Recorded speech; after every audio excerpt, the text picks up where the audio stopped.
Sore ini kita akan memulai rangkaian kuliah filsafat di Salihara yang pada sore ini sudah memasuki hari yang terakhir, sesi yang terakhir.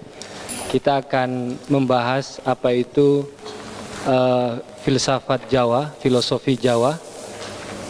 Nanti akan disampaikan oleh Romo Magnis. Pertama, saya ingin ucapkan terima kasih kepada Romo Magnis yang sudah bersedia bersama kita selama 4 pertemuan ini selama 1 bulan, menulis makalah dan memberikan ceramah tentang etika, filsafat etika. Kemudian yang kedua, kami ucapkan terima kasih kepada HIFOS yang memberikan dukungan untuk acara ini, dan kepada Anda yang sudah hadir selama 4 kali pada acara ini.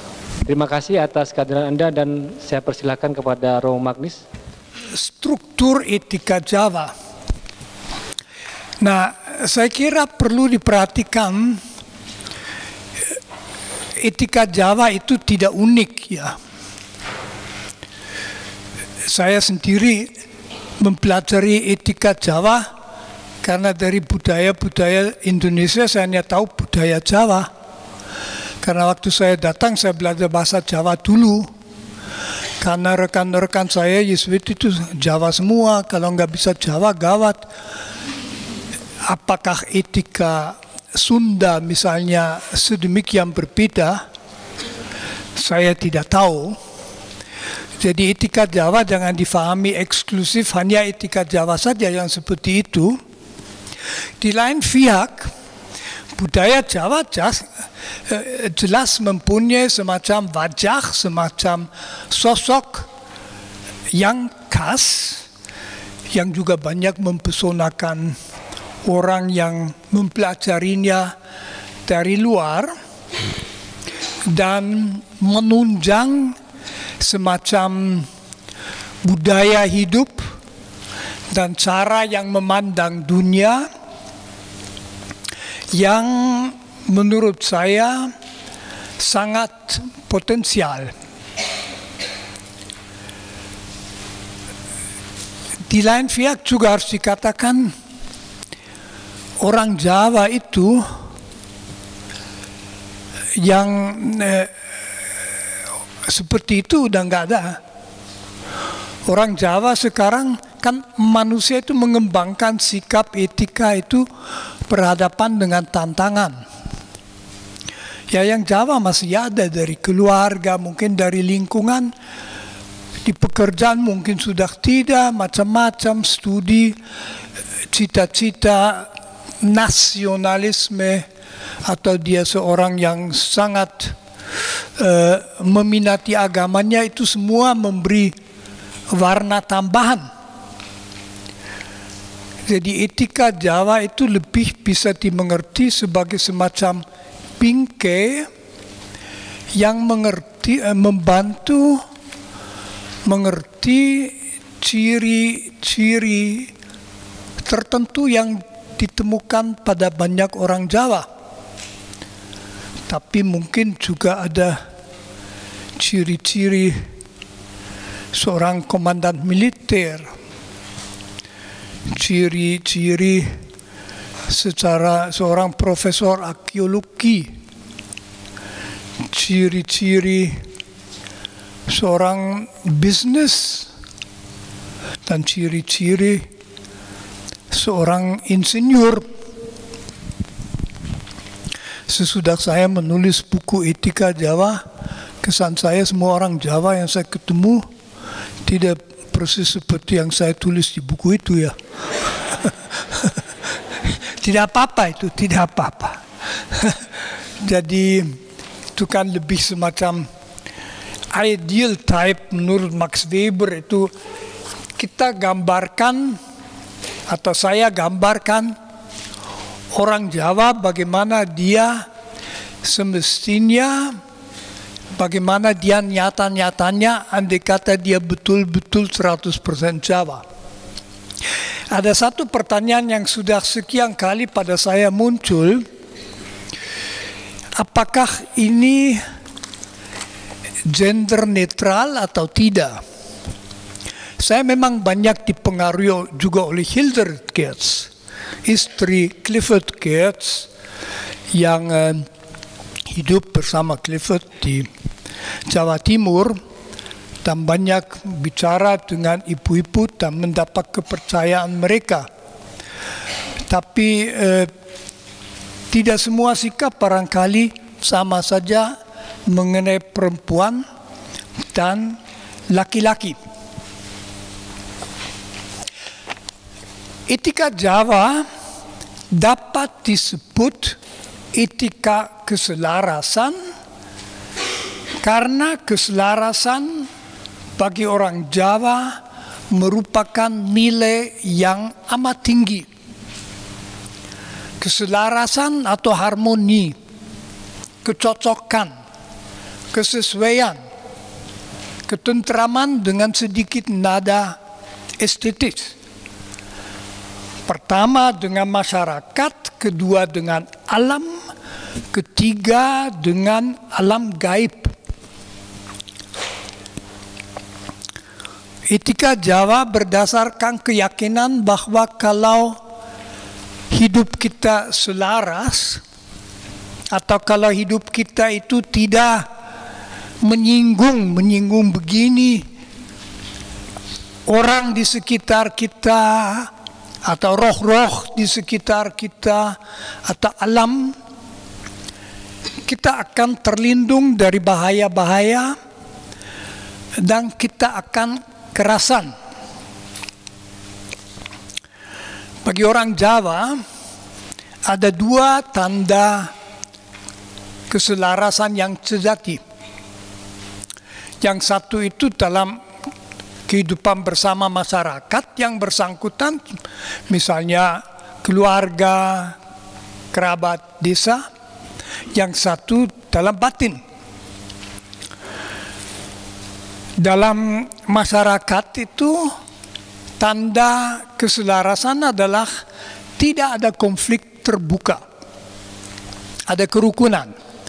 Kerukunan itu bagi orang Jawa sejauh saya lihat pertama-tama berarti tidak ada yang kasar, tidak ada yang bertengkar, yang berkelahi, yang sangat menegaskan haknya dan sebagainya, yang bicara dengan suara keras dan segala macam.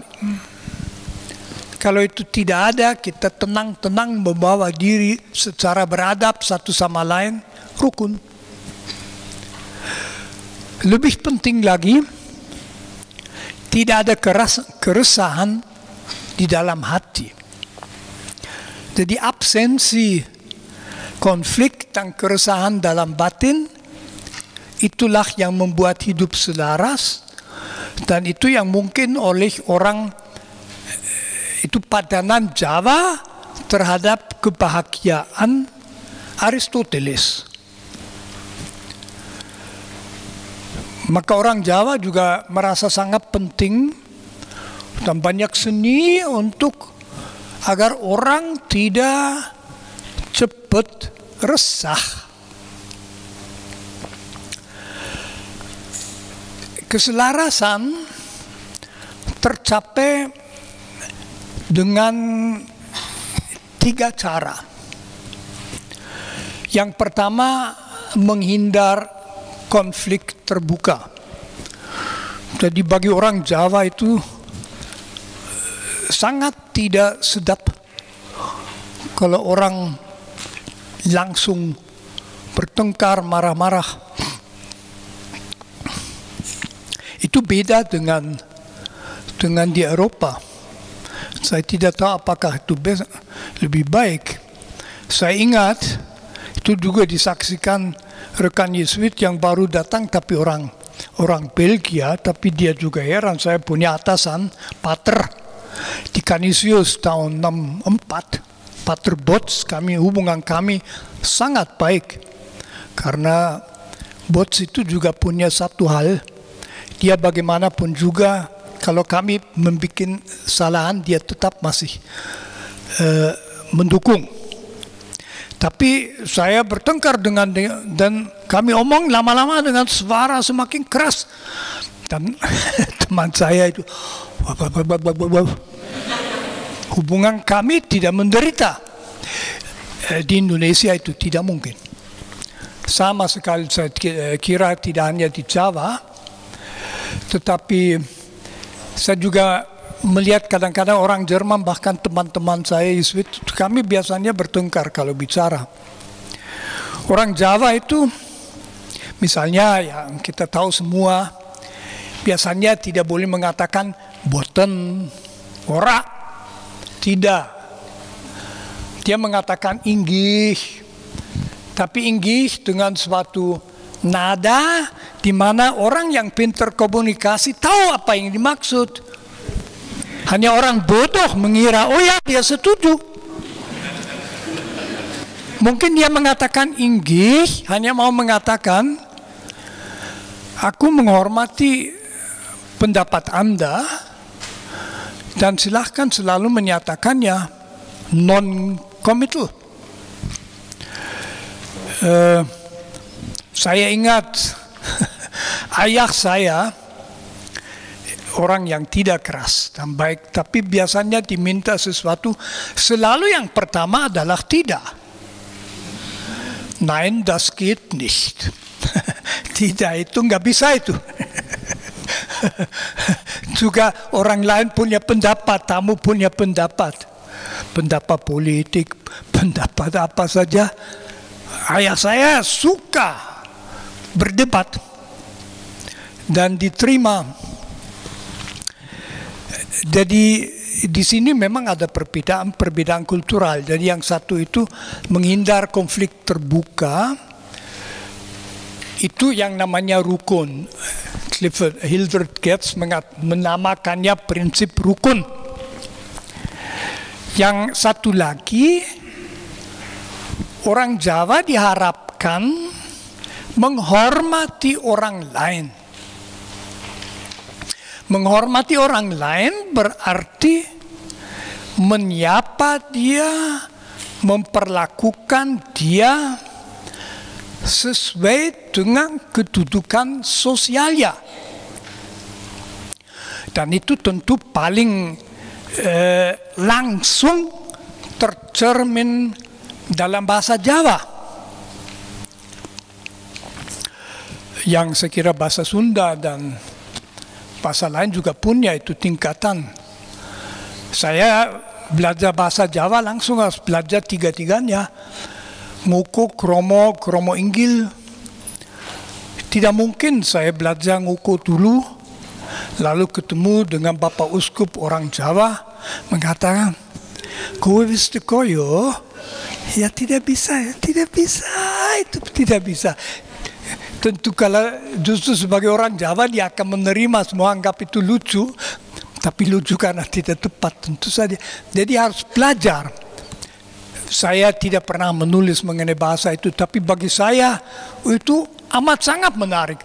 Karena begitu sering saya mendengar orang Jawa, orang rakyat, orang intelek, rohaniwan, bicara bahasa Jawa, dan saya sudah agak kaku ya karena jarang saya pakai, dan terutama saya tidak menguasai yang sebetulnya menjadi bukti bahasa Jawa itu adalah yang kadang-kadang disebut matio. Jadi orang Jawa itu tidak dengan anak dia bicara ngoko tentu saja. Dengan orang yang betul tidak dikenal ya hanya kromo dan kromo inggil. Tapi dengan orang yang sudah sedikit dikenal sesudah bicara kromo, lama-lama dia turun ke noko dalam hal menceritakan suatu setiap kali dia lawan bicara atau juga orang lain yang tinggi disebut pindah ke kromo inggil dan kalimat lain mungkin sebentar ke kromo. Jadi kemampuan itu dan itu otomatis ya, itu tidak dipelajari. Itu menunjukkan bagi saya betapa kuat perasaan spontan bagi kedudukan sosial orang lain masih ada di dalam perasaan Jawa. Jadi bahasa Jawa betul-betul membantu. Kalau saya tidak salah tahun 20-an pernah ada gerakan orang-orang muda Jawa nasionalis untuk menghapus kromo gagal total. Tidak sampai, mungkin mereka saja tidak berani omong dengan orang tua dalam ngoko. Itu berbeda kalau di Jerman berdoa. Di Jerman ada du dan si. Du itu akrab, si itu tidak akrab. Maka dalam doa Allah disapa dengan du. Semua doa dengan du. Tapi dalam Prancis ada tu dan vous. Dan Allah itu disapa dengan vous yang lebih tinggi, dan mungkin orang tua juga. Tu itu tutoyer, dan yang jadi di situ semua bahasa punya itu, tapi bahasa Jerman itu hanya beberapa kata, beberapa bentuk. Bahasa Jawa itu hampir 1000 kata, ada 2 bentuk, kromo ngoko, dan 300 masih ada yang ketiga. Ada sedikit yang keempat untuk kromo inggil atau kromo andap. Dengan cara bicara yang baik, orang Jawa sudah menentukan suasana. Ini dalam, saya tidak tahu ya, dalam komunikasi, kalau orang tidak menguasainya dan agak kasar, mungkin otomatis sudah membuat kesan yang jelek. Saya sendiri saja oleh beberapa teman Jawa yang sudah tua, kalau kami omong selalu bahasa Indonesia, tapi pertama mereka mulai dengan bahasa Jawa, Sugeng Ramuh, Rowo, dan sebagainya, karena merasa terlalu kasar langsung dengan bahasa Indonesia ya. Saya menikmati itu. Lalu yang ketiga, suatu kemampuan Jawa yang luar biasa, menguasai, menangani emosi. Tidak mungkin kita rukun, tidak mungkin kita berlaku hormat, tidak mungkin kita tidak resah kalau kita dibawa oleh emosi-emosi kita. Jadi dalam etika Jawa, saya nanti masih kerasa menangani emosi, memastikan bahwa emosi tidak pernah melampaui tingkat tertentu, dianggap seni hidup dan tanda kedewasaan. Bukan hanya emosi negatif seperti marah, kecewa, iri hati, benci, tetapi juga emosi positif seperti kegembiraan. Ya, saya tidak tahu apa itu kaitan, tapi saya ingat sebagai contoh pernah kapan itu, mungkin tahun 80-an, saya pernah 3 bulan jadi pastor di Jawa, di kota kecil Sukorejo, di kaki Gunung Prau. Dan saya punya seorang frater, jadi rohaniwan muda, yang notabene sangat hebat. Orang tuanya tinggal di Sumatera. Dan pada satu siang hari, datang ibunya dan kakak perempuannya. Dan kelihatan mereka akrab, tapi yang paling mencolok saya, kalau saya mesti merangkul, mencium, dan gembira-gembira.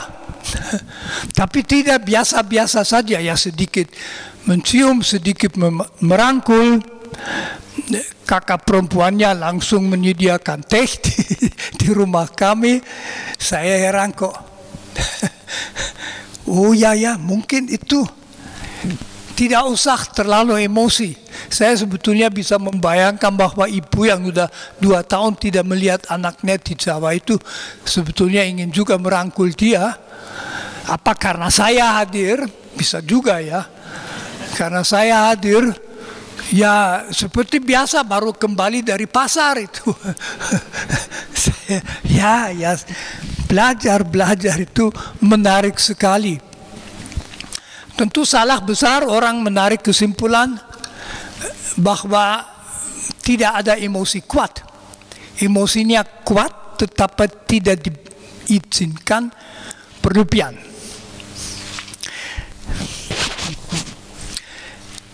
Bagaimana orang Jawa belajar etika keselarasan dalam kenyataan sehingga dia membawa diri sesuai cita-cita Jawa.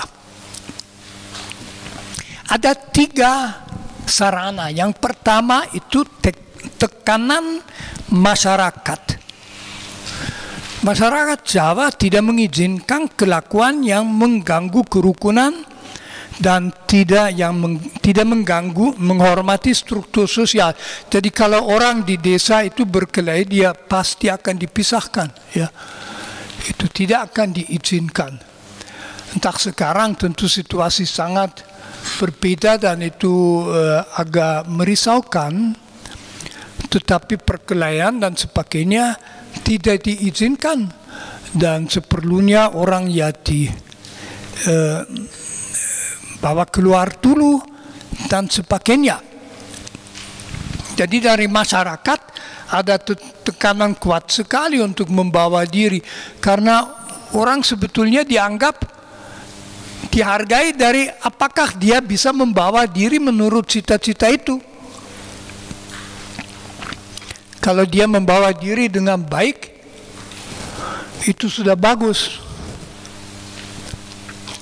Maka Pak Harto itu selalu begini-begini. Saya pernah tanya sama Pak Habibie, kok Anda ini yang sebetulnya darah Jawa banyak, tapi kelakuan Anda tidak Jawa sama sekali, kok bisa dengan Pak Harto itu? Saya tanya. Ya, Habibie mengatakan, ya Pak Harto suka saya seperti seadanya itu. Jadi ada satu orang Habibie yang misalnya Pak Harto mau sesuatu, Habibie mengatakan nggak mau. Nggak dapat orang, nggak mau itu. Suatu pernah minta dia menyerahkan macam desain dalam rangka pesawat terbang, Habibie mengatakan nggak mau. Loh. Nggak mau Pak, kalau begitu ya berhenti saja ya. Ya udah. Kadang-kadang juga diterima hal seperti itu, tetapi bisa juga tidak berhasil. Yang kedua, internalisasi. Itu tentu penting. Internalisasi berarti bahwa kelakuan yang sopan, rukun, tenang, hormat menjadi macam kodrat kita yang kedua. Dan itu tercapai tentu dalam pendidikan di rumah. Anak Jawa, anak kecil Jawa dididik untuk menghayati kelakuan rukun dan hormat sebagai sesuatu yang positif dan mengenakan. Jadi sejak kecil kalau orang Jawa sebetulnya merasa betul-betul rileks, tidak perlu main apa-apa dalam keluarga akrab. Di situ ini tidak semua berlaku ya dalam keluarga akrab, tapi keluarga yang sudah lebih jauh, apalagi orang lain, dia belajar bahwa kalau suasana adalah pantas, maka itu bagi semua menyenangkan dan positif. Dan dia belajar bahwa persatuan dengan keluarga dan kelompok adalah dasar dan sumber keamanan psikis. Jadi jangan sampai terpisah dari orang-orang yang akrab. Menurut Hildred Geertz, anak Jawa belajar itu dengan 3 langkah dan yang menurut saya menarik itu karena cocok kurang lebih dengan Kohlberg, yang ditulis Kohlberg mengenai perkembangan moral. Yang paling pertama, anak kecil yang masih sangat kecil tidak dimarahi. Seharusnya tidak dimarahi, tentu ada juga, tapi sebetulnya kalau orang tua memarahi anaknya itu tidak benar, tidak dibenarkan. Tidak dimarahi, melainkan dengan dibikin takut terhadap ancaman dari luar. Awas, nanti ada anjing, ada orang asing, ada hantu. Saya sendiri sudah mengalami itu di desa itu. Ibu gendong anaknya nangis, ibu bilang, "Iki ono Romo, iki ono Romo." Jadi lalu dia berhenti nangis. Jadi ada Romo. Maka Romo itu sedikit kategori dengan Gudruwo dan macam itu. Pokoknya kalau ada Romo lebih baik jangan menangis. Dia berhenti nangis itu. Tapi itu hanya yang pertama. Yang kunci itu bukan rasa takut wedi, tetapi rasa malu, merasa isin.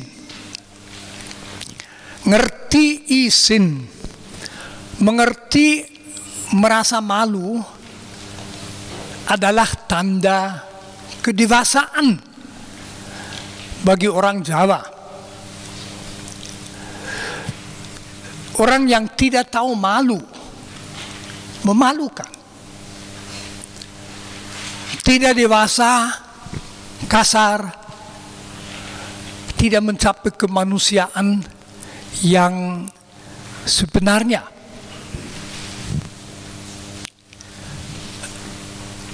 Jadi orang sejak kecil, anak sejak kecil belajar dengan shaming.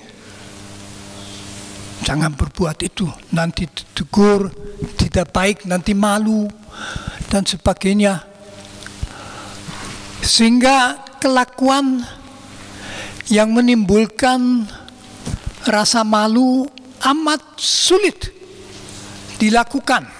Itu juga semacam social control yang sangat kuat.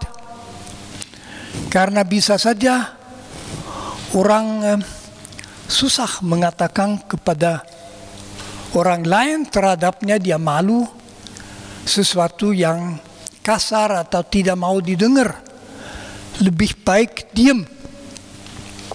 Maka kalau orang Jawa menjadi dewasa, dia diharapkan mempunyai rasa yang disebut sungkan. Sungkan itu semacam malu-malu positif berhadapan dengan orang yang berkedudukan lebih tinggi. Jadi di mana kita tidak akan omong kalau tidak dipanggil dan sebagainya. Tetapi khasnya bagi sungkan bahwa itu perasaan yang tidak negatif, tapi suatu perasaan yang enak. Orang merasa sungkan. Ya saya pernah mendengar, nggak tahu apa ini betul ya, waktu Nurholis Majid itu tanggal 20 Mei 1998 oleh rekan-rekan Muslim yang waktu itu dipanggil Pak Harto sebetulnya untuk membantu, diutus untuk mengatakan Pak Harto sudah waktu turun. Katanya Nurholis mengatakan bagi dia itu sangat berat. Ya karena sungkan itu berat mengatakan Pak Harto sekarang sudah saatnya untuk turun dari kepresidenan, tapi dia mengatakannya. Tetapi kalau saya sih memang dalam komunikasi perlu diandaikan bahwa rasa malu dan rasa sungkan bisa mempersulit komunikasi. Tentu juga ada cara-cara untuk mengatasinya. Jadi saya sendiri misalnya kadang-kadang memakai metode yang dari pengalaman saya justru lebih baik, karena saya kadang-kadang mengamati atasan Jawa yang sangat susah bicara kepada bawahan, ya. Kemudian bawahan mengeluh kok nggak mengatakan dia mau apa, dan dia sendiri nggak berani izin. Saya mencoba mengatasinya dengan kalau ada sesuatu, saya langsung bicara terbuka, tapi dengan cara rileks. Jadi entah dia buat kesalahan, sepertinya saya sama sekali tidak kaget. Kesalahan itu ya udah, tapi kita harus bicarakan dan bagaimana dia maksudnya. Dalam waktu singkat, orang itu lalu bisa bicara mengenai itu, dan kita bisa tukar, dan mungkin bisa juga belajar untuk masa depan supaya tidak diulangi, dan dia tidak tersinggung. Itu yang paling penting, menghindari orang tersinggung. Jadi di Jawa harus sedikit hati-hati supaya tidak menyinggung perasaan orang Jawa itu.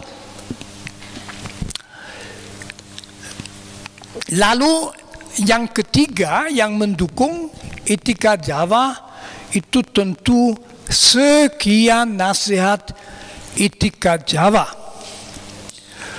Di situ sebetulnya harus masuk yang sama sekali tidak saya masukkan di sini, ya wayang. Orang Jawa belajar begitu banyak dari wayang. Dan wayang juga ada enaknya. Memang yang biasanya tidak tahu isin itu para buto, para raksasa itu. Mereka itu lalu terpelanting dan sebagainya karena bodoh-bodoh. Kurawa juga perbedaannya dengan Pandawa, bahwa mereka itu kasar dan tidak tahu. Orang Jawa saya kira juga melihat Kurawa punya Pandawa punya Semar, Kurawa punya Togok. Pandawa selalu mendengarkan Semar dan memperlakukannya dengan hormat.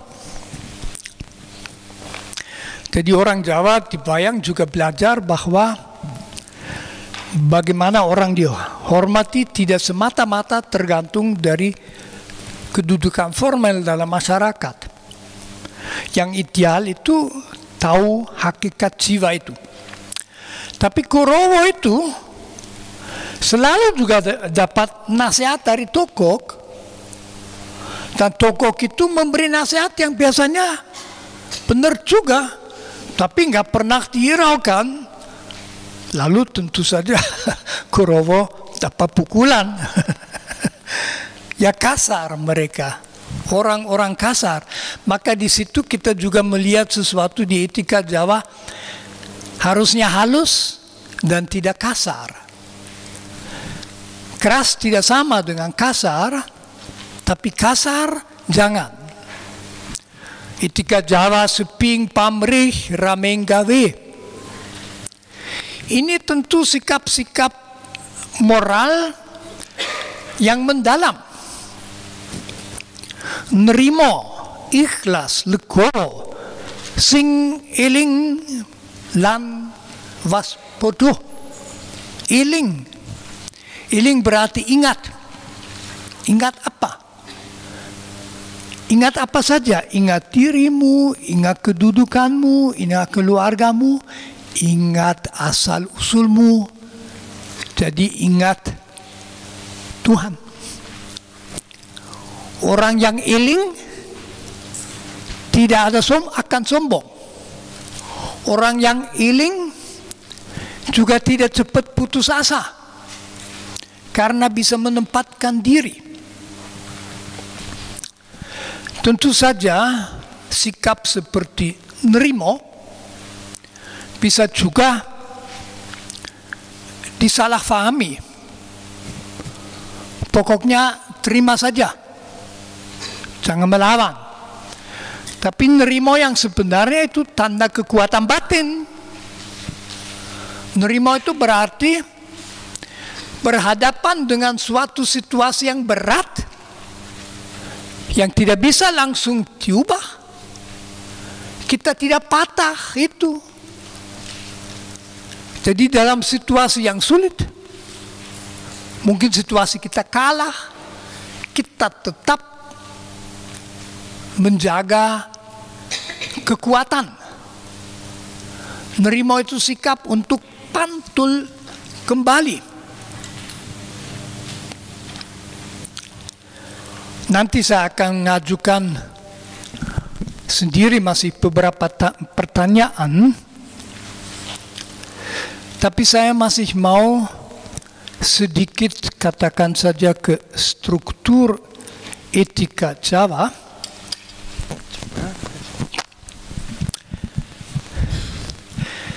Menurut saya ada 4 ciri yang khas bagi etika Jawa. Yang pertama, keselarasan tidak diciptakan melainkan sudah ada.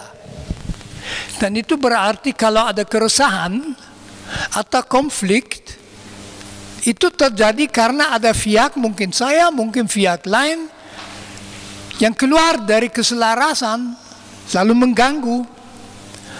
Dan pemecahan terjadi dengan kembali ke keselarasan. Saya kira itu latar belakang mengapa di Jawa banyak konflik manajemen itu dengan cara saling menjauhi dulu. Untuk sementara waktu tidak. Saya ingat tahun 70-an saya betul-betul masih hijau di STF, tapi ya sudah cukup pinter untuk tanya.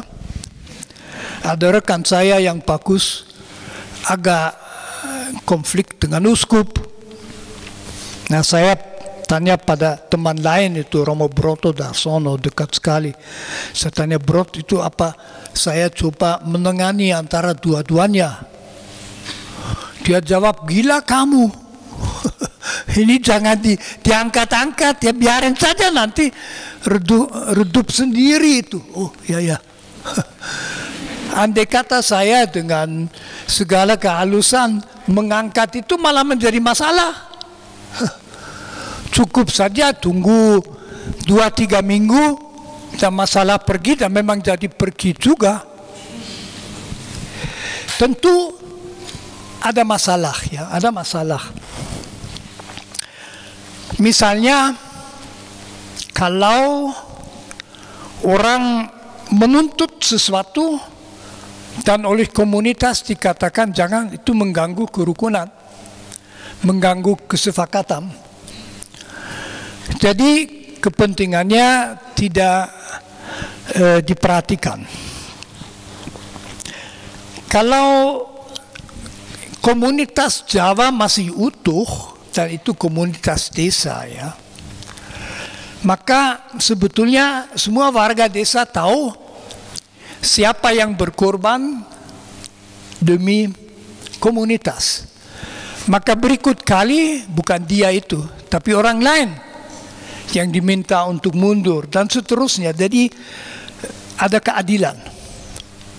Tapi misalnya tidak ada keadilan, orang merasa selalu saya yang ditep, yang harus diem, padahal tidak bisa mengungkapkan, itu bisa membawa sampai ke amok ya. Akhirnya nggak tahan lagi, lalu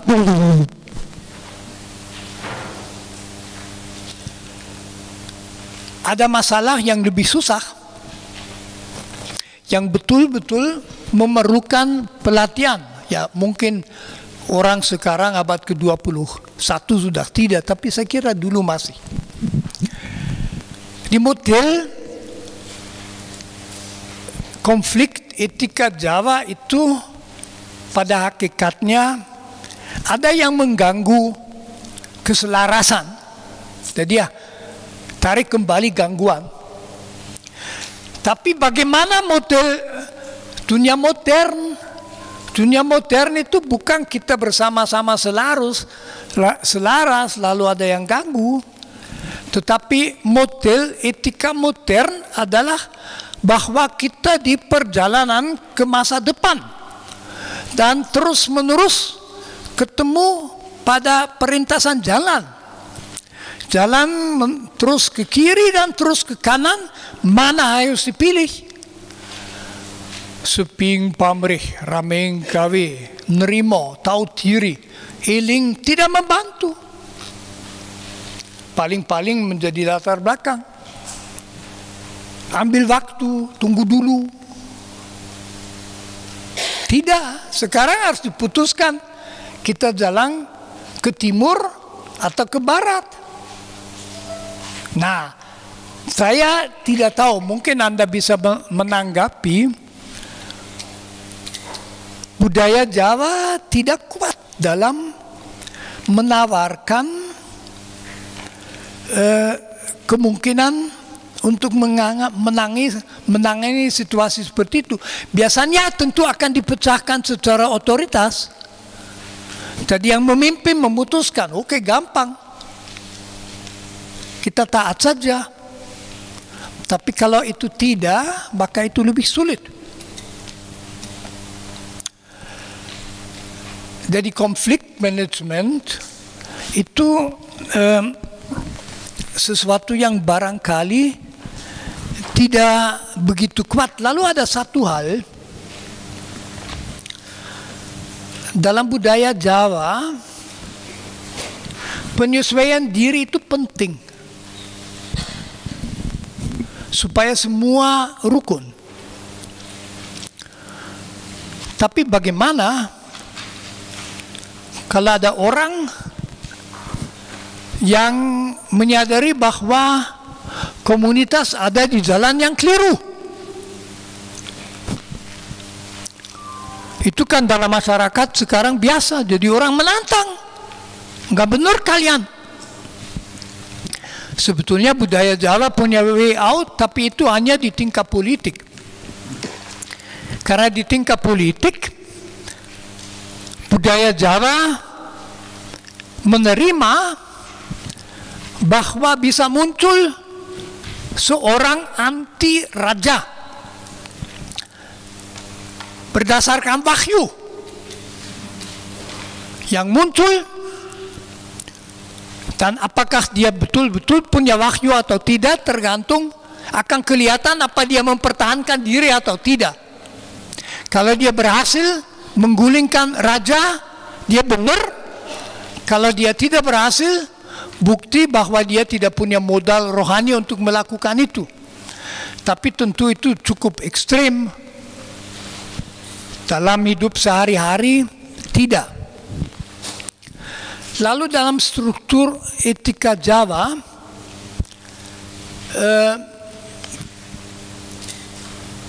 tindakan benar bukan mengubah realitas tetapi menyesuaikan diri. Nah, kita tahu itu tidak bisa lagi. Dan begitu kita mau mengubah, kita harus menemukan cara diskursus untuk mengatasi. Tentu sekarang kita tahu bahwa mengubah tanpa mau menyesuaikan diri juga gawat sekali. Tapi tidak bisa, kita harus mengubah. Banting setir daripada banting supir. Nah, lalu ada satu hal penting yang menunjukkan bagaimana menurut saya orang Jawa menghayati diri. Bagi orang Jawa, kategori tapi bukan kata, tempat itu penting. Orang mesti ada di tempat yang benar. Jangan menduduki tempat yang tidak cocok untuk kami, untuk kamu. Carilah tempat di mana kau betul-betul bisa berkembang sepenuh-penuhnya.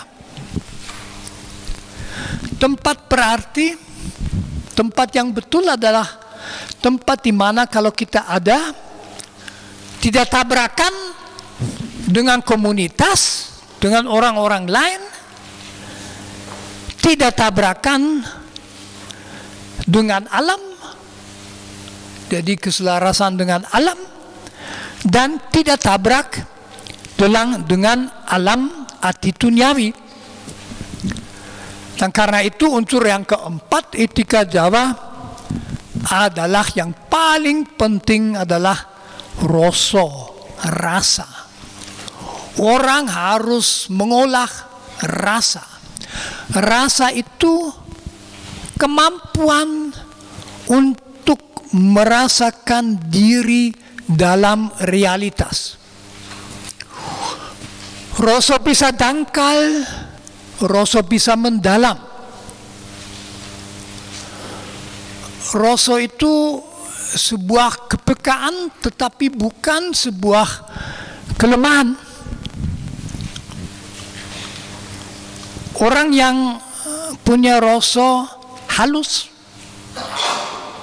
jadi merasakan getaran-getaran yang ada, dia justru akan berhasil. Dia gampang berkomunikasi. Bagi orang Jawa, rasa itu penting sekali. Itu begitu penting bagi orang Jawa bahkan dalam agama. Kalau kita baca misalnya Serat Witutomo dari abad ke-19 itu di bab keempat ada 4 sembah. Sembah Roko, sembah Jiwo, sembah Cipto. Sembah Roko itu permulaan. Orang mendekati Tuhan dengan mempersembahkan raga. Jadi yang dimaksud tentu doa-doa Islami yang ada gerakan-gerakan yang menghormati Allah. Sembah Jiwo itu jiwa dipersembahkan. Sembah Cipto itu intelek. Tapi yang keempat, sembah Roso. Dan dalam sembah Roso itu orang mengalami pengalaman mistik. Dia bersentuhan dengan Tuhan. Dan dia mengalami, menurut Widotomo, tidak hanya Widotomo, sesuatu yang tidak lagi bisa diungkapkan dalam bahasa biasa. Itu khas sufi mistik. Dirasa itu saya anggap sebagai sesuatu yang betul-betul sangat bagus. Saya masih akan sedikit sebentar, apa yang mau saya bicarakan ini. Yang tentu muncul pertanyaan, apakah keselarasan bisa menjadi nilai dasar etis? Sebetulnya orang Jawa tidak mengatakan itu, tapi itu memang nilai penting di dalam masyarakat. Bagi orang Jawa pun, keselarasan hanya tercapai kalau orang betul-betul baik hati. Baik hati itu nilai etis tulen. Maka demi hati nurani, orang Jawa tahu meskipun tidak gampang karena perasaan isin melanggar keselarasan. Lalu yang sudah saya angkat, menyesuaikan diri barangkali tidak cukup. Kadang-kadang kita tidak boleh menyesuaikan diri. Kadang-kadang kita harus mengatakan di sini aku berdiri dan tidak bisa lain. Kadang-kadang harus mengatakan seperti pernah Petrus dan Yohanes, dua murid Yesus, mengatakan pada pimpinan Yahudi, nilailah sendiri apa yang lebih betul, menaati kamu atau menaati Allah.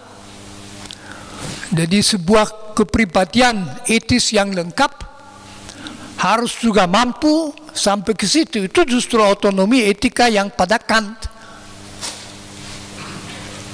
Ada point of no surrender. Tidak selalu bisa menyesuaikan diri.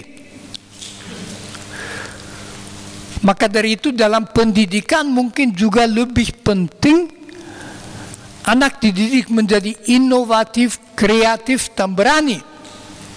Satu kritik saya terhadap etika Jawa, syukur kalau saya salah, bahwa keberanian itu tidak dianggap keutamaan.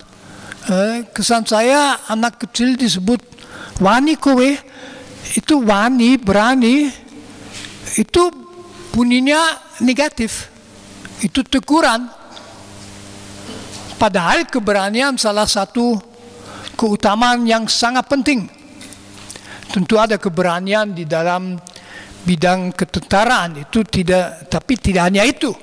Civil courage itu bisa di mana?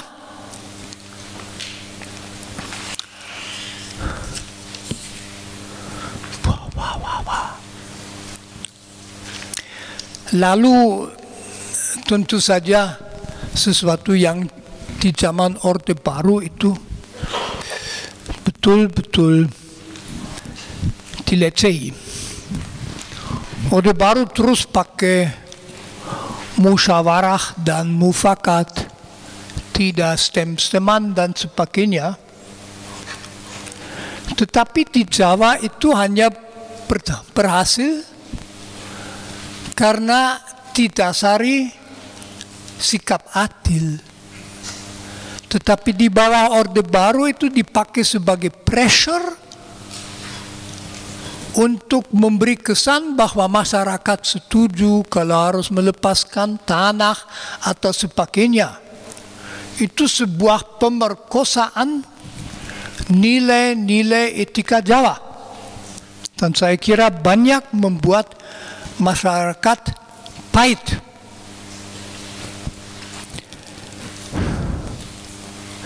Saya kira ini saja, saya mau berhenti sekarang. Saya sudah ngomong lama dan silahkan kalau ada pertanyaan, tanggapan dan sebagainya. Selamat sore Romo, nama saya Dina Haryana dari Jakarta. Saya melihat walaupun cukup banyak hal-hal positif mengenai etika Jawa ini, saya mencoba mengkritisi beberapa hal yang menurut saya kayak koin di dua sisi gitu, cukup banyak yang saya pikir bisa negatif. Negatif. Satu, saya beri contoh misalnya di dalam sebuah perkawinan. Ada masalah, tidak dibicarakan, ngumpul terus, sampai suatu hari nggak tahan lagi, si istri minggat. Jadi ada time bomb di sana. Ada akumulasi dari permasalahan yang tidak diungkapkan secara terbuka karena ada faktor sungkan, izin, atau mungkin terhadap suami ada faktor gender bias dan sebagainya. So itu satu. Jadi saya khawatir time bomb ini bisa di segala macam bidang, bisa di dalam keluarga, bisa di dalam kehidupan kita bekerja. Dengan atasan kita tidak mampu menyampaikan sesuatu, kita nerimo, kita punya ide nggak keluar, akhirnya kreativitas itu seperti terpasung.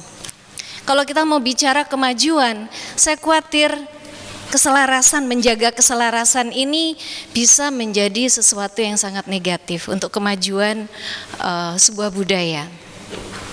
Satu itu. Kedua adalah saya melihat Jangan-jangan ini kalau di dunia sekolah, Romo pasti tahu yang namanya sekarang bullying itu dari dulu sih. Bullying itu begitu luar biasa di sekolah-sekolah, kematian terjadi dan sebagainya. Jadi di sini anak-anak dibikin tidak berdaya terhadap anak-anak junior terhadap seniornya, dan itu seolah diokekan oleh sistem sekolah itu sendiri karena seolah-olah mendisiplinkan adik-adik kelasnya, kemudian supaya nurut. Nah, pembulian ini sudah banyak memakan korban. Jangan-jangan ini juga karena anak-anak pun dilatih untuk patuh kepada kakaknya, kakak kelas, dan orang-orang yang dianggap lebih tua.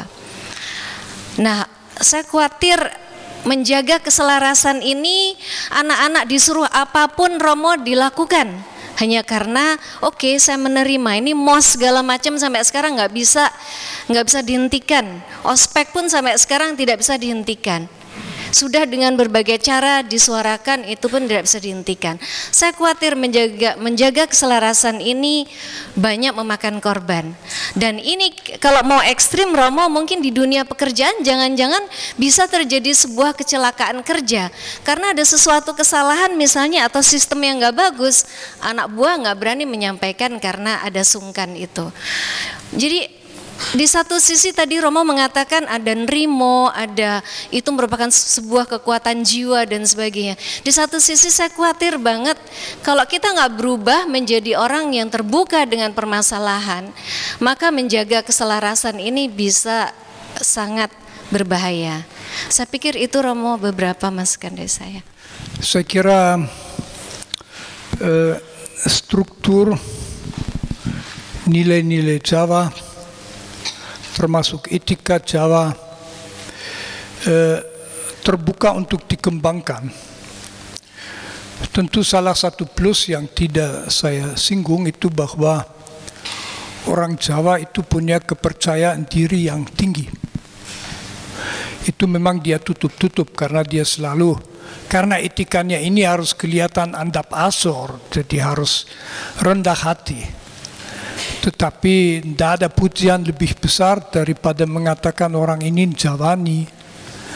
Dan dalam wayang itu, dunia itu dibagi antara manusia dan non-Jawa. Jadi itu kepercayaan diri yang cukup besar. Kalau dikembangkan, memang harus, dan pengembangan bisa terjadi dalam lingkungan, bisa di kalangan mahasiswa. Sebetulnya dalam pendidikan formal saya tidak melihat banyak orang Jawa yang saya kenal betul-betul terhambat, tapi memang ciri-ciri etika Jawa ada. Jadi betul kalau hanya itu saja mungkin susah, tetapi etika Jawa juga terbuka ke arah tanggung jawab, ya. Tapi memang mungkin harus dikembangkan. Silahkan. Perkenalkan, nama saya Ferry, saya dari Depok. Saya mau nanya Romo, Romo kan mohon dekat pada mic dan lambat karena saya orang tuli. Kenapa? Oh, nama saya Ferry, saya dari Depok, Romo. Tadi kan Romo sampaikan bahwa etika Jawa yang dan Romo mohon bicara lambat. Kenapa? Kalau mau bahwa saya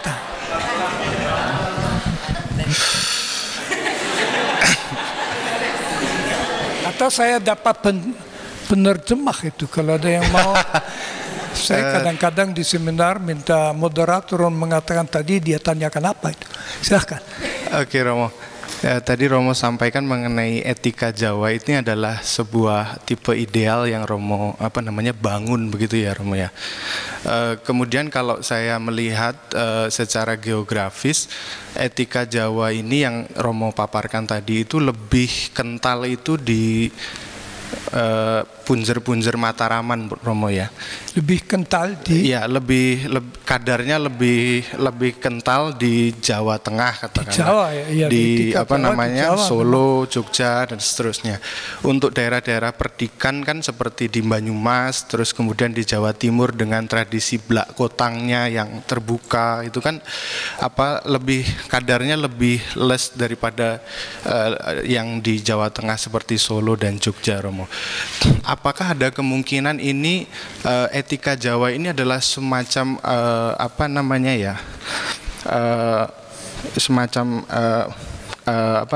exercise of power dari kerajaan Mataram zaman itu yang disebarkan ke seluruh Jawa atau ke seluruh daerah kekuasaannya untuk upaya kontrol. Tadi kan Romo sampaikan juga kan bahwa dalam etika Jawa ini ada struktur, terus kemudian tidak merubah struktur, terus kemudian tidak menentang kekuasaan dan semacamnya. Peter Carey kan juga menulis exercise of power-nya kerajaan Mataram itu bahkan lebih keras daripada perilaku dari pemerintahan kolonial zaman VOC gitu. Terkait dalam hal pajak misalnya dia lebih berat daripada pajak yang ditetapkan oleh VOC dan seterusnya. Jadi represi of power dari Mataram ini sangat kuat sehingga akhirnya diterima secara bawah sadar oleh daerah kekuasaannya itu, Romo. Jadi apakah ini ada terkait dengan exercise of power-nya Mataram itu, kerajaan Mataram? Terima kasih, Romo. Penelitian Geertz dan timnya tahun 50-an itu di Jawa Timur semua. Geertz sendiri antara Nganjuk dan Pare, dan jadi tidak spesifik di Jawa Tengah. Apakah ada exercise of power?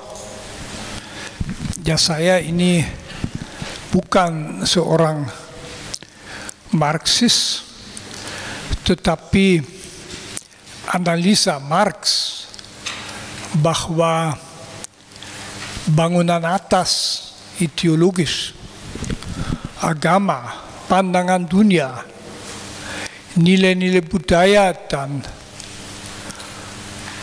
moralitas memperkuat kedudukan kelas-kelas atas.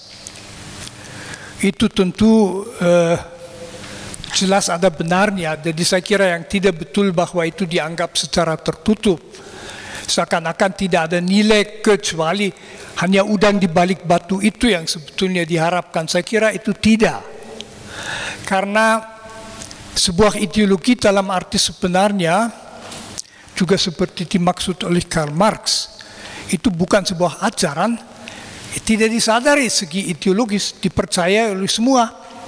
Justru itu yang kekuatannya, semua sama-sama percaya hal itu.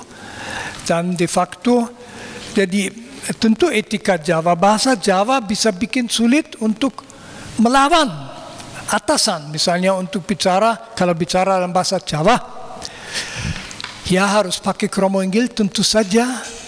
Bagaimana mau menegur?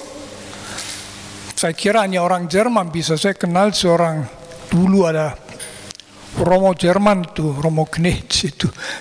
Katanya saya dengar dari macam-macam teman Jawa, karena dia juga di Sukorejo dulu, dia bisa memarahi orang dalam kromo inggil. Itu orang Jawa tidak tahu bagaimana membuat itu. Orang Jawa pakai panjenengan dan memarahi orang itu. Itu jadi orang Eropa sudah punya mental kasar, bisa pakai apa saja untuk mengekspresikan kekasaran, tetapi orang di sini itu yang masih sedikit lebih beradab dan halus. Jadi memang ada masalah di situ, tapi saya kira kita jangan lupa bahwa di Indonesia sekarang sudah mengalami lebih dari 100 tahun suatu suasana di mana pembebasan dan penolakan penindasan dan penjajahan dan segala macam menjadi suatu nilai. Dan kemudian sesudah Belanda tidak lain memainkan peranan, orang juga tahu, dan memang biasanya pakai bahasa Indonesia, bahwa atasan dikritik dan sebagainya, itu tentu mempengaruhi. Jadi saya kira dalam arti ini struktur etika Jawa seperti saya tuliskan di dalam buku saya, ya mungkin sudah tidak ada seperti itu. Orang tahu bahwa bisa melawan, bahwa secara demokratis kita boleh mengkritik, dan memang kadang-kadang kasar, itu juga berarti mungkin belum menemukan keseimbangan, ya, mengatasi rasa malu dulu lalu menjadi terlalu kasar, tapi saya kira tidak membelenggu, ya. Terima kasih Romo. Saya Farid dari Salemba tapi kelahiran Jawa Timur. Mendengar kuliah Romo sore ini saya jadi bingung 2014 ini mau milih orang Jawa atau enggak gitu.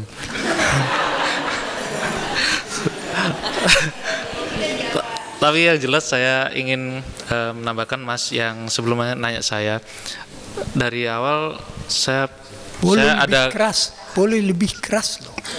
Betul kalau mau bahwa saya menangkap. Kalau saya berpendapat ini lebih ke arah etika Mataram, Romo. Ke arah etika Mataram. Etika Mataram. Etika Mataram. Mungkin tadi penelitian Girs mungkin di kota Mataram itu Jawa apa enggak? Jawa Tengah, lebih ke arah Jogja. Tapi kita lihat kalau penelitian tadi tahun 1950 dan itu dilakukan di daerah seperti Pare, itu sebenarnya masih kantong Mataram. Setelah Diponegoro kalah, banyak pasukannya yang lari ke arah sana. Saya bilang seperti ini, masalahnya ini berbeda dengan budaya Jawa yang lain. Misalnya ada Jawa itu ekspansionis, salah satunya itu Majapahit. Kalau kita menggunakan etika berbasis Mataram seperti ini sebagai etika Jawa, tidak ada yang menjelaskan kenapa Majapahit bisa sampai ke Madagaskar, kurang lebih seperti itu. Terus karena etika Mataram lebih ke arah sistem yang komunal, statis, dan nggak memungkinkan, bukan suatu ideologi yang portable gitu, bukan nggak mungkin dianut oleh suatu kaum yang suka kemana-mana, kasarnya kayak gitu. Pertanyaan saya melihat ada dari penjelasan Romo masalah keselarasan ini, ada nggak kemungkinan ini lebih ke arah budaya Jawa yang sekarang kita bahas sekarang ini merupakan produk dari bentukan Belanda gitu. Masalah Mataram eksis sekitar 1600-an pasca Demak jatuh. Terus di sisi lain sekitar 1600 ada filosof namanya Benedict Spinoza, Baruch Spinoza, dengan panteismenya yang menekankan pada harmoni. Ada nggak kemungkinan ke arah sana bahwa ini etika Jawa yang seperti ini pada dasarnya adalah bawaan dari Belanda gitu. Makasih. Ini tentu pertanyaan yang tidak bisa saya jawab karena saya sama sekali bukan seorang antropolog. Itu betul memerlukan penelitian bahwa ada pengaruh kekuasaan Jawa, kekuasaan Belanda di Jawa sudah jelas, karena bahkan fakta bahwa ada 4 kerajaan di Jawa Tengah, makin lama makin kecil, yang sebetulnya menganggap diri biasa-biasa saja padahal tidak punya kekuasaan apapun, karena kekuasaan beneran ada di tangan Jawa. Itu tentu semacam, bukan tidak dibikin oleh Belanda, tentu sama sekali tidak, Belanda juga tidak cukup pintar untuk itu, melainkan semacam reaksi dialektis. Katanya loh, saya tidak tahu, bahwa kromo dan bahasa makin halus itu baru betul berkembang sejak akhir abad ke-18. Jadi itu juga sebuah reaksi, katakan saja, yang kelihatan di dunia kasar berkuasa itu Belanda, tapi di dunia asal, di dunia halus ya tetap kami.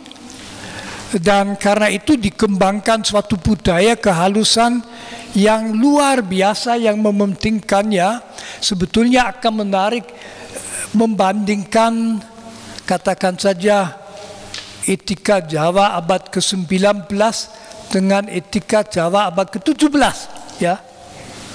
Akan cukup menarik juga. Jadi pasti di situ ada semacam komunikasi dialektis saling mempengaruhi, di mana para penguasa mau membuktikan bahwa sebenarnya mereka juga lebih tinggi. Tentu kalau saya sekarang mau kasar, saya akan bilang ya baca Nietzsche saja. Kritik Nietzsche terhadap etika Kristiani, di mana para budak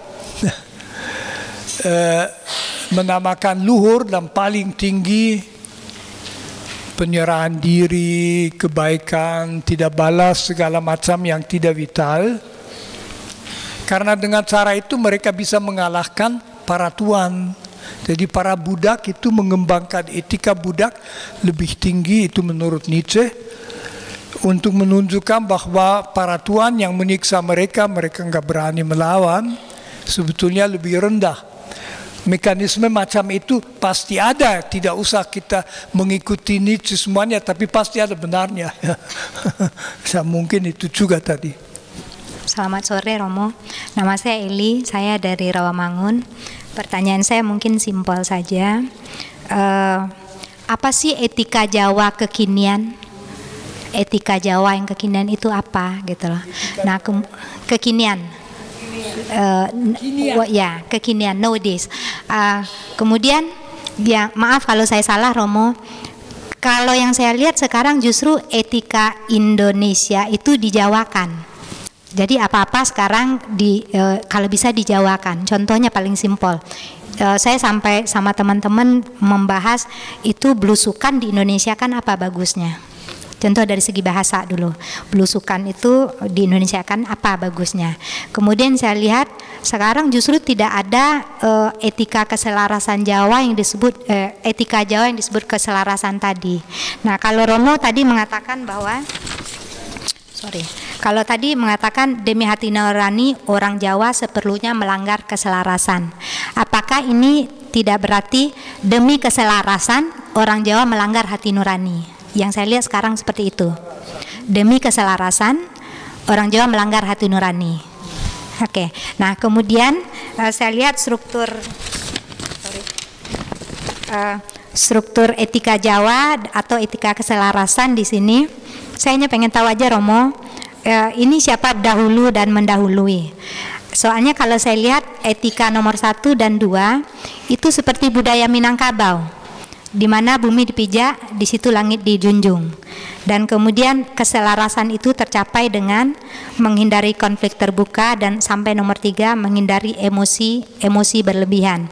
Kalau saya tidak salah, kalau di Minangkabau etika Minangkabau untuk menjaga keselarasan itu, yang kecil punya nama, yang besar bergelar, yang tua saya lupa. Ya, pokoknya gitulah. Nah, pertanyaannya mana ini yang dahulu Romo? Etika Jawanya yang mencontek Minangnya atau Minang yang mencontek Jawa gitu loh. Terima kasih Romo. Tentu etika Jawa yang saya tulis, itu juga saya tulis di buku itu, merupakan yang disebut sebuah theoretical construct. Konstruk itu berarti bukan penggambaran realitas yang diobservasi, melainkan sebuah konstruksi yang dianggap masuk akal, koheren, logis dan sebagainya. Apa kaitan dengan realitas? kaitan dengan realitas tentu bahwa unsur-unsur dalam konstruk itu diambil dari orang yang memberi deskripsi. Apakah bisa dicek sejauh mana konstruk seperti itu nyata atau tidak, karena kita bisa membuat sebuah konstruksi etika yang bagus hanya tidak ada orang yang pegang pada itu, ya toh. Tentu pencekan hanya bisa kalau orang-orang Jawa nyata melihat konstruk itu, merasa bahwa itu membantu mereka untuk mengerti sesuatu tentang diri sendiri. Itu saya tidak bisa menilai hal itu. Di dalam ilmu-ilmu sosial biasanya dikerjakan dengan cara itu. Jangan dikira bahwa konstruksi-konstruksi besar itu deskripsi. Melainkan itu merupakan konstruk yang logis, rasional, masuk akal secara intelektual, memuaskan, tetapi harus terbukti juga apa memang nyata atau hanya pikiran di kepala seseorang. Jadi itu yang mengenai etika Jawa ini. Saya tentu mengambil pada hakikatnya data-data penelitian tahun 50-an, masih tahun 60-an juga, dan banyak data juga sebelumnya. Dan mungkin saja ada perubahan. Kalau etika Jawa kekinian, bagaimana itu hanya bisa dijawab oleh seorang atau sekelompok orang yang meneliti.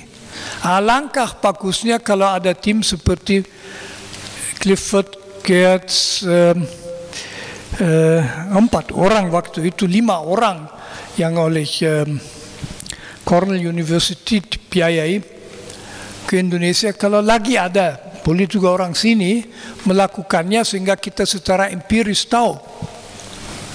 Misalnya pertanyaan, apa masih ada abangan atau tidak? Banyak mengatakan tidak ada juga mengatakan masih ada. Clifford Geertz masih menulis bahwa dari desa di mana dia tinggal ke kota Pare itu, di jalan itu ada 2 desa lain. Dan itu dialami permulaan tahun 50-an loh. 2 desa itu desa santri. Geertz pakai bahasa abangan santri. Dan dia mengatakan ada sekian warga desa abangan itu yang bersedia berjalan setengah jam lebih panjang hanya untuk tidak harus lewat desa-desa santri itu. Waktu saya membaca itu, saya mulai merasa tidak enak. Karena siapa tahu apakah abangan-abangan ini sesudah tahun 66 masih hidup ya. Ya toh. Jadi kalau waktu itu di mana belum ada konflik, betul-betul sudah ada perasaan seperti itu, nggak enak. Bagi orang Jawa nggak enak itu gawat itu, kalau orang bilang nggak enak sudah. Tidak ada argumentasi lagi. Jadi itu harus diteliti. Saya sendiri berpendapat bahwa tentu saja tidak ada lagi sebuah etika Jawa homogen. Tapi percikan-percikan unsur-unsur dari etika Jawa dulu pasti masih ada. Karena orang Jawa menurut saya loh masih tetap membawa diri seperti orang Jawa. Ya. Tetapi mereka itu adalah orang Indonesia dengan sejarah Indonesia, dengan sejarah pribadi, dengan pendidikan, dengan pengalaman politik dan sebagainya. Tidak mungkin itu tidak mengubah. Maka saya menganggap buku saya lebih sebagai semacam orang bisa mengecek apakah memang demikian. Lalu di sini saya mencatat demi keselarasan. Maksudnya demi keselarasan berbuat baik atau apa? Demi keselarasan orang Jawa besok melanggar hati nurani. menurut saya orang Jawa pada dasarnya tetap berpendapat hati nuranilah yang menentukan. Apabila masyarakat biasa, ya keselarasan itu sesuai dengan hati nurani tak punya alasan untuk protes. Tapi kalau betul-betul ada konflik, sekian orang Jawa itu juga tahu itu. Keselarasan itu bukan yang terakhir. Itu. Terima kasih. Seperti yang Romo bilang tadi, saya melihat bahwa etika Jawa ada nilai positif dan ada nilai negatif. Salah satu nilai negatifnya sampai detik terakhir ini saya akhirnya bisa memberanikan diri untuk maju dan bertanya di sini karena saya pemalu. Oke. Sebelumnya kalau saya lihat tadi bahwa ada beberapa, saya bertanya praktis, Romo.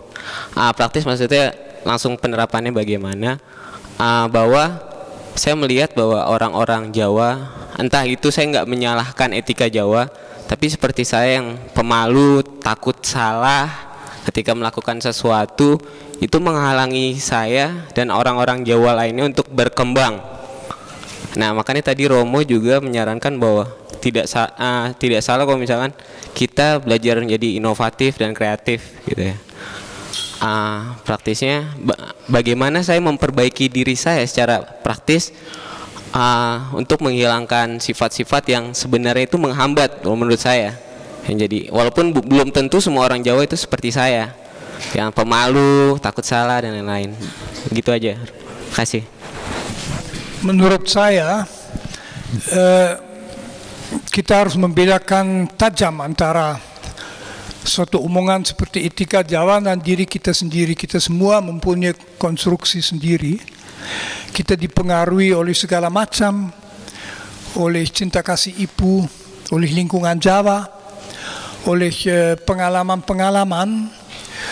Kita selama seluruh hidup akan mengalami macam-macam tantangan. Kalau kita terbuka, kita akan melihat bahwa mungkin reaksi-reaksi dalam perasaan dan dalam emosi kita belum semestinya, tapi itu bisa dilatih. Jadi tidak ada fatalisme di situ. Kita bisa berkembang, kita bisa belajar. Saya ingat pengalaman waktu saya masih murid di SMA yang memberikan saya malah sebuah keunggulan kemudian. Jadi kalau bertengkar dengan seorang teman dan lalu saya kalah, lalu pernah saya mengatakan, wah benar aku kalah, kamu menang. Dia begitu heran, tidak bisa menikmati kemenangan dengan cara itu. Dan saya dengan mengaku bahwa dalam hal ini dia benar, tidak kehilangan apapun. Itu satu langkah dalam perkembangan saya, sehingga sejak itu tidak lagi takut kalah dalam sebuah debat. Itu hanya unsur yang kecil sekali macam itu bisa dipelajari. Ya, kita bisa mengembangkan diri itu. Ketika saya tadi mendengar kuliah Romo tentang bahwa dasar keselarasan itu menjadi dasar dari etika Jawa, bahwa orang-orang cenderung untuk menghindari konflik internal dan eksternal, saya lalu jadi berpikir bahwa itu mirip dengan konsep kebahagiaan dalam ajaran Buddha. Ajaran Buddha. Dari situ saya lalu berpikir, apakah mungkin ini adalah warisan dari Mataram kuno, justru lebih tua daripada Mataramnya Sultan Agung, tapi justru lebih ke Mataram kuno. Panembahan Senopati itu Mataram Islam. Ini saya bicara tentang Mataram kuno yang masih merupakan kerajaan Hindu Buddha. Lalu ketika Romo menerangkan mengenai spontanitas perpindahan mode bahasa dari Ngoko ke Kromo Inggil untuk menghindari konflik, saya juga lalu berpikir untuk menghindari konflik itu kan juga merupakan ajaran dari keterlepasan emosi.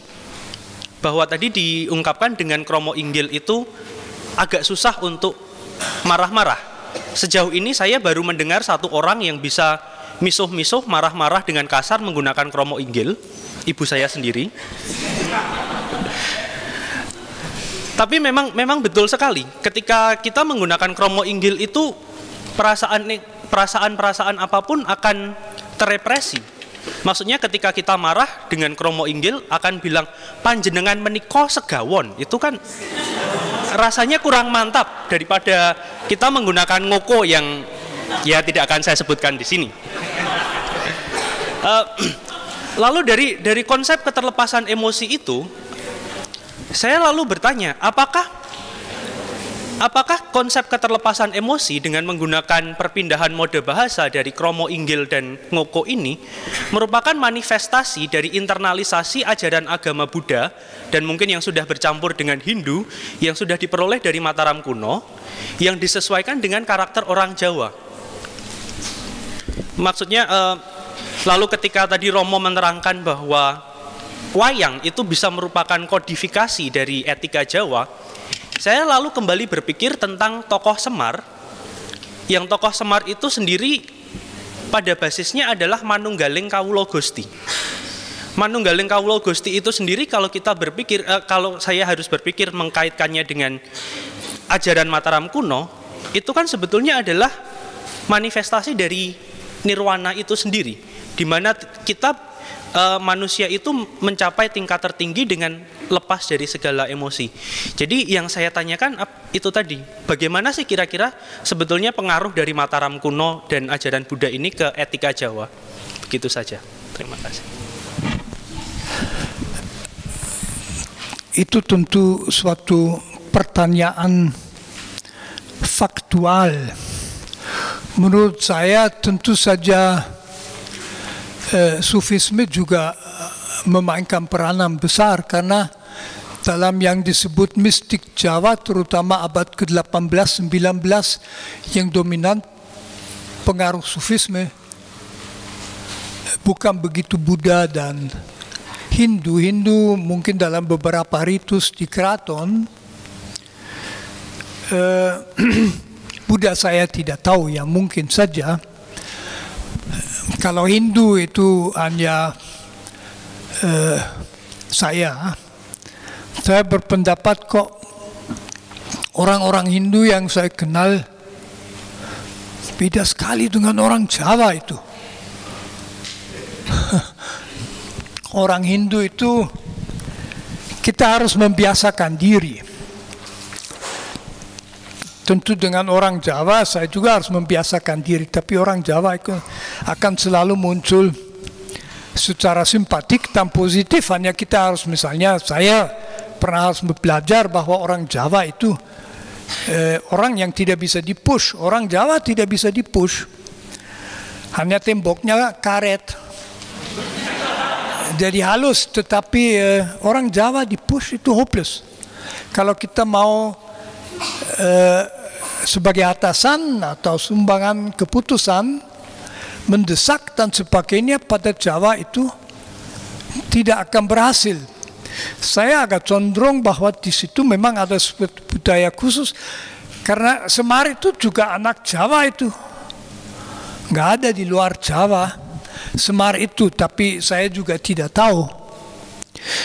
Kalau marah, menurut saya pada umumnya orang yang sudah matang harusnya tidak lagi menjadi marah. Tapi ada kekecualian di mana orang harusnya menjadi marah. Misalnya tidak dilihat oleh Epikuros. Dia harusnya menjadi marah menghadapi suatu kejahatan atau ketidakadilan atau kekejaman yang luar biasa. Nah, Stoa juga. Kalau di situ pokoknya kita tenang-tenang saja di tengah dunia, tidak bisa. Ada situasi, ada kemarahan etis yang menunjukkan apa kita masih punya nilai-nilai etis atau tidak.